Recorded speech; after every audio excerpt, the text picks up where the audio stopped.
what if, and I mean this sincerely, what if the exact reason you can't speak English fluently is simply because you are trying way too hard to speak it perfectly? Oh, that is so common. It's a massive trap. Right. I mean, you know the feeling. You're watching a movie in English, or, maybe you're following along with a really complex video essay online. Yeah, you're tracking perfectly. Exactly. The jokes land, you understand all the subtle context, you recognize hundreds of these advanced vocabulary words.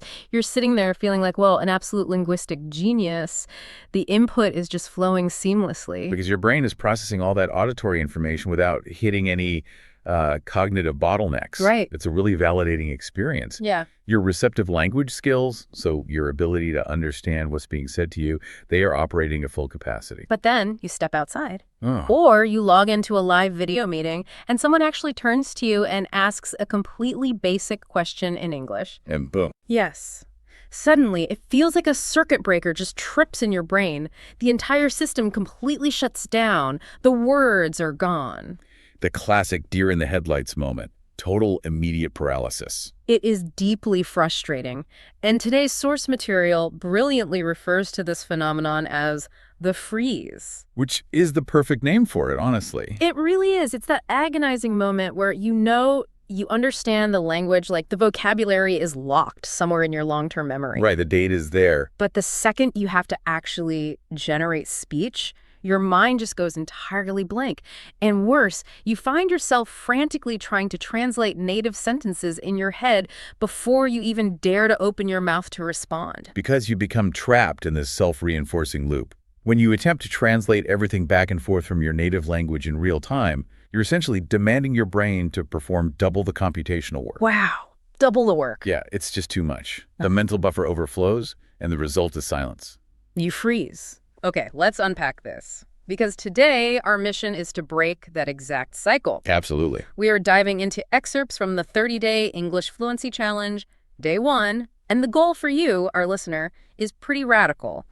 We want to help you transform all of that passive listening into confident, active speaking. Which is huge. No more freezing, no more silent translating in your head while the other person awkwardly waits for an answer. What's fascinating here is that the source material completely rejects the traditional academic approach to language learning. Thank goodness. Right. It isn't treating this as some sterile grammar class where you just sit silently at a desk and, memorize verb conjugation tables. Ugh, the worst. Instead, it approaches fluency as a live conversation workout.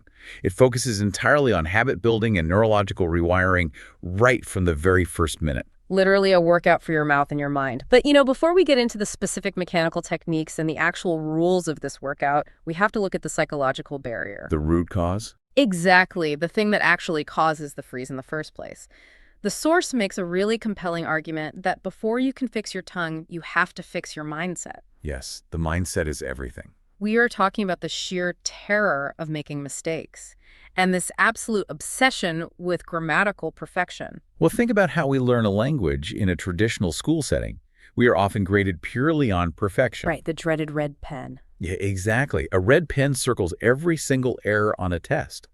And over time, that creates a powerful, effective filter.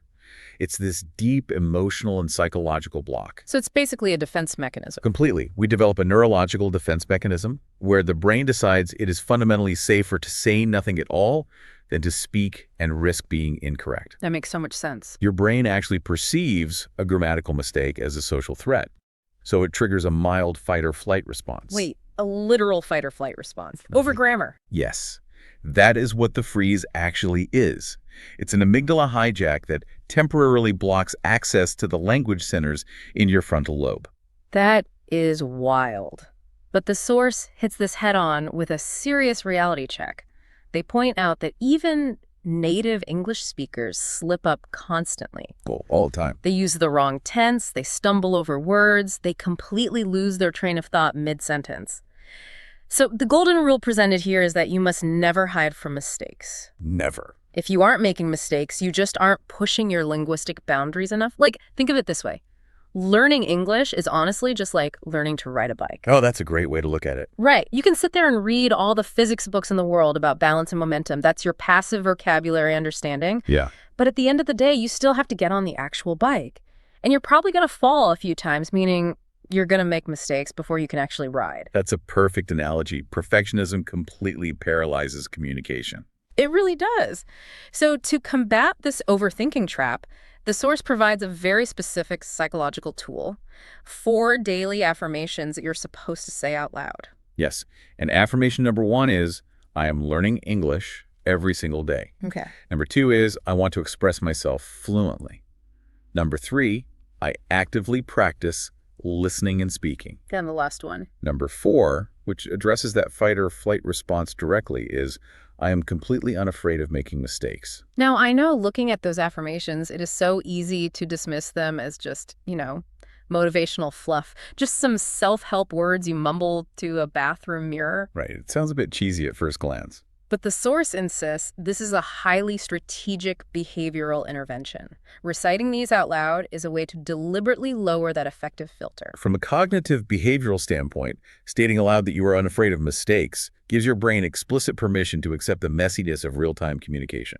It's giving yourself a pass to be human. Exactly. You are artificially lowering your own cognitive defenses so the language centers can do their job without the amygdala sounding an alarm every time you mispronounce a vowel. So let's visualize what happens when those defenses are up and you're relying on your internal translator. I like to think of having a conversation in English like playing a really fast-paced multiplayer video game. Okay, I like where this is going. If you are constantly routing every English word through your native language just to understand it, and then routing your native thought back into English to reply, you are essentially playing the game with terrible internet lag. The ping is way too high. Yes. By the time your brain processes the translation and you finally construct the perfect grammatically correct sentence, the actual conversation has already moved on. You totally missed your window. The lag completely destroys the natural cadence of human interaction. The only way to eliminate that lag is to stop routing the data through that third-party server, which is your native language. You have to cut out the middleman. Right. You have to connect the English words directly to the concepts themselves. And that brings us directly to the physical mechanics of speaking. Once the fear of mistakes is managed, the source introduces the 4 golden rules of fluency. To physically train the brain and the body. So the first rule seems deceptively simple. Speak out loud daily. Out loud being the operative phrase there. Right. Even if you are completely alone in your room, you need to talk to yourself in English. Because the underlying mechanism here is building mouth muscle memory. Which a lot of people overlook. Yeah, speaking isn't just a mental exercise. It is an incredibly complex physical act. It involves your jaw, your lips, your tongue, and your vocal cords. Well, every language has its own unique set of phones, the distinct sounds that make up words. Okay. If your native language doesn't use the English da sound or specific vowel glides, the articulatory muscles in your mouth literally do not have the neural pathways developed to make those movements smoothly. Because you've never had to make them before. Exactly. They have been trained since you were an infant to move in the patterns of your native tongue. So speaking English out loud, repeatedly, physically stretches and trains those micromuscles to form new, unfamiliar shapes until the movements become automatic. Okay, so that's the physical side. Rule number 2 attacks that video game lag we just talked about. Stop translating words. This one is so hard, but so crucial. The source gives a very visceral visual for this. When you see a dog walking down the street, do not look at it. Think of the word for dog in your native language and then mentally translate that word into English. No, don't do that. Instead, you train yourself to look at the animal and just think the word dog. You connect the English vocabulary directly to the visual object. Because you are bypassing the native language node in your brain's semantic network. Every time you translate, you add milliseconds of latency. And those add up. They compound, resulting in the freeze. By linking the sensory experience, the actual sight of the dog, directly to the English word, you are building a new, direct neural pathway. And that allows for instantaneous retrieval later on. Okay, wait, hold on. I totally get the direct association with the dog example. That makes complete sense for nouns and visual objects. Sure. But the third golden rule is practice shadowing. The source says you should listen to a sentence on a podcast or in a movie and repeat it immediately, trying to match the exact same emotion and speed as the original speaker. Yes, shadowing. Doesn't that just turn you into an actor parroting lines? Like, if I am mimicking the exact emotion and speed before I fully even comprehend the nuanced grammar of the script, it feels totally fake. If we connect this to the bigger picture, we have to look at how humans actually parse spoken language. Okay. Language is not just data. It isn't just a flat list of vocabulary words strung together with syntax. Language is rhythm. It is melody. It is what linguists call prosody. Pros. Yeah. And English, specifically, is a stress-timed language. The meaning of a sentence can drastically change based entirely on which syllables are emphasized and where the micropauses fall. Ah, I see. So the shadowing isn't about memorizing the script at all. It is about physically feeling the music of the language. Precisely. When you practice shadowing, you are training those articulatory muscles to handle the natural cadence of English. You internalize the physical flow of the language. It makes a lot of sense. And this reveals a massive secret about fluency. Native speakers rely heavily on prosody to understand you. If you hit the correct rhythm and emotion, the listener's brain will automatically fill in the gaps and understand your intent, even if you conjugate a verb incorrectly or use the wrong preposition. Oh, wow. So the rhythm carries the meaning. Exactly. That shifts the entire priority from clinical accuracy to actual human connection, which sets up the fourth golden rule perfectly. Focus on communication first. Getting your point across matters significantly more than having a flawless grammatical structure, because if you are waiting to speak until your grammar is perfect, you will be waiting forever. The primary function of language is the transfer of intent. Right. If the intent is transferred successfully, the language has worked. Everything else is secondary refinement. Okay, so let's take these mechanics, the muscle memory, the prosody, the direct sensory connection, and move them into the real world. The source transitions from these foundational rules into practical conversational upgrades for everyday survival. Which is where the rubber meets the road. Exactly. A major hurdle for language learners is the reliance on automatic dead-end answers when they're put under pressure. The default scripts. When cognitive load is high, when you are nervous trying to parse the other person's accent and formulating a response, your brain searches for the path of least resistance. It just wants to survive. Yeah, it reaches for the shortest, easiest phrase possible just to survive the interaction. And the ultimate example of this is the response to, "How are you?" Someone asks, "How are you today?" And the automatic, almost robotic response is usually just, "I'm good, thanks." Always. The source points out how damaging this is for fluency.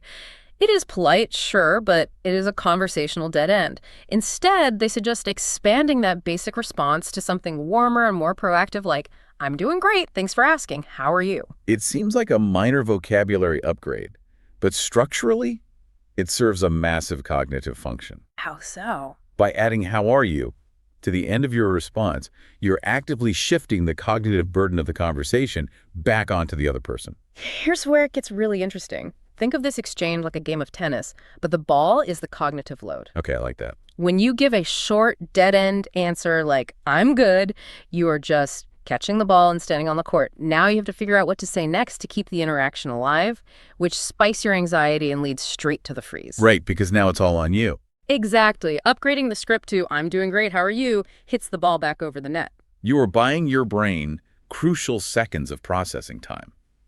While the other person is answering your question, your working memory gets a chance to reset. That is so smart. You keep the global conversation flowing without having to generate complex new thoughts under intense pressure. You're using basic conversational frameworks to manage your own mental bandwidth. That is brilliant. And the source applies the same concept of cognitive management to the past tense trap. They outline a scenario where a learner is describing their morning routine. Oh, this is a classic hurdle. Right. Under pressure, a nervous speaker will almost always default to saying something like, "I eat breakfast this morning." They revert to the present tense because it is the easiest, most deeply ingrained pathway in their brain. Because the present tense requires the least amount of mental computation. But the source demands that learners push past that comfort zone to practice the reality of the timeline. Because the morning has already happened, we have to consciously force the brain to retrieve the past tense rules. Right. So they suggest upgrading to a two-part sequence, something like, "I woke up at 7 and then I ate breakfast." And the specific instruction is to speak those two sentences out loud immediately in a low-stakes environment like your living room. Exactly. It forces the learner to actively maneuver through the past tense so that when the cognitive load is high in a real conversation, the pathway for woke up and ate is already paved. It is deliberate, real-world rehearsal. You are insulating your brain against the inevitable stress of live communication. Which leads directly into the role-playing scenarios the source provides for high-pressure, everyday situations. Scenario 1 is the classic cafe panic. Oh no, the cafe. Wow, we've all been there. You are standing at the counter, the server looks at you and asks if you're ready to order, and your mind completely blanks. Total freeze. The instinct is to either panic and point at a random picture on the menu or just utter a totally disjointed word. But the source gives you a polite lifeline to deploy when the freeze hits. You just say, "I need a few more minutes, please. Thank you." Having that specific string of words committed to muscle memory is vital. It acts as an emergency brake. An emergency brake, yeah. It gives you socially acceptable permission to pause. You are communicating successfully. You're telling them your intent is to wait, which alleviates the pressure to immediately produce complex food vocabulary. You buy yourself time. Then there is scenario 2, which is significantly more demanding. Asking a stranger for directions in a new city. Oh, this is a tough one. You approach someone and say, "Excuse me, I'm looking for the nearest train station. Could you help me out?" And the stranger responds with a rapid-fire sequence of instructions. They say, "Yeah, just go straight for 2 blocks, then take a left at the lights." This is the critical failure point for most learners. Complete. The cognitive load spikes massively because you are trying to parse the vocabulary, visualize the spatial map, and formulate a polite exit all at the same time. Which is way too much. The usual result is that the learner just nods vigorously, says thank you, and walks away completely lost because they were too overwhelmed to process the actual information. Yeah, they just flee. But the source provides a brilliant tactic for this exact moment. Instead of just nodding and fleeing, you repeat the core instructions back to the stranger as a clarifying question. Yes. You say, "So I go straight and take a left. Perfect, thanks a million." The cognitive mechanics of that tactic are phenomenal. First of all, you are verifying your comprehension, ensuring you aren't actually walking in the wrong direction. Right, which is helpful. But from a fluency perspective, you are engaging in something called conversational recycling. Conversational recycling. Yes, you are taking the raw foams and syntax the stranger just handed you, holding them in your short-term echoic memory, and immediately outputting them back through your own mouth. Oh, wow. So you don't have to scramble through your long-term memory to find the English words for straight or left? Exactly. The stranger literally just did the retrieval work for you. You are just scooping up their words and building your own sentence with their materials. It removes the immense pressure of lexical generation. You're practicing active speaking, managing your anxiety, and proving comprehension, all by simply recycling the input. That is so smart. It is an incredibly sophisticated way to communicate efficiently when your mental bandwidth is stretched thin. So what does this all mean? If we pull back and look at the core philosophy of this day 1 challenge, it fundamentally redefines what it takes to become fluent. It really does. Fluency is not this magical switch that gets flipped overnight after you memorize a certain number of flashcards. You don't just wake up one morning with a fully mapped English brain. Not at all. It is the relentless accumulation of small, deliberate behavioral shifts. It is choosing to speak out loud to an empty room to physically train your jaw. It is choosing to manage your cognitive load by hitting the tennis ball back over the net with a follow-up question. Or choosing to recycle a stranger's words instead of just nodding in silent confusion. Exactly. It is accepting that mistakes are not failures. They are the necessary friction required to build traction. And to kickstart that traction, the source leaves us with an official day 1 challenge, which we are going to pass directly along to you, the listener. Ready. Right after this deep dive ends, your mission is to speak at least 5 sentences out loud about your current goals. Not silently in your head, out loud. To your empty room, to your dog, to your windshield. Yes, 5 complete vocalized sentences. You know, this raises an important question. And it builds on the cognitive implications we discussed regarding the second golden rule. The dog example. Yeah. The instruction to stop translating and instead attach the English word directly to the raw visual reality of the dog. Bypassing the native language node entirely. Exactly. If we truly commit to that process, if we actively train our neural pathways to bypass our native language and attach entirely new English sounds directly to the sensory data of what we see, what we touch, and what we feel, Does the act of becoming fluent fundamentally alter our perception of reality? Oh, wow. The idea that language shapes thought. Yes. If you are no longer filtering your experiences through the specific cultural and structural lens of your first language, are you experiencing a slightly different version of the world? That is heavy. When you eventually bypass the translation lag completely, does thinking purely in English change the way you categorize emotions or perceive time? That is a staggering thought to leave on. You aren't just memorizing new audio files for old concepts. You might actually be constructing an entirely new neurological framework for experiencing the world around you. Which is incredible to think about. And the only way to find out what the world looks like through that new framework is to open your mouth, risk the mistakes, and let the freeze finally melt away. Got it. Get out there and speak those 5 sentences. We'll see you on the next Deaf Dive.